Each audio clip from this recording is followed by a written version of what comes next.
अहम खबर आप तक पहुंचाएं कि नए माली साल के दूसरे हफ्ते भी महंगाई को ब्रेक ना लग सका है। महंगाई में 0.33% इजाफा हो गया। मजमूई शरह 28.96% हो गई। इदारा शुमारियात ने महंगाई से मुतालिक हफ्तावार रिपोर्ट जारी कर दी है। मजीद जानते हैं डॉन न्यूज के नुमाइंदे ताहिर शिरानी से। जी ताहिर, बताइएगा अदाद शुमार क्या बताते हैं महंगाई के बारे में?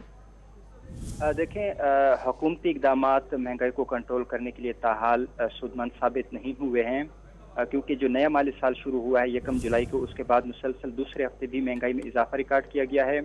और जो गुज़श्ता हफ्ते हैं उसमें महंगाई में 0.33% का मजीद इजाफा हुआ है। और उसकी बुनियादी जो वजह है वो एक तो ये है कि जो चीनी और आटे की कीमतों में जो बड़ा इजाफा हुआ है, उसके बाद महंगाई में भी इसका इजाफा हुआ है। हालिया हफ्ते 21 अशिया महंगी हुई, 11 में कमी और 19 अशिया ज़रूरिया की कीमतें मुस्तहकम रहीं। इदारे शुमारियात के मुताबिक एक हफ्ते में चीनी 5.22 और आटा 4.23% महंगा हुआ।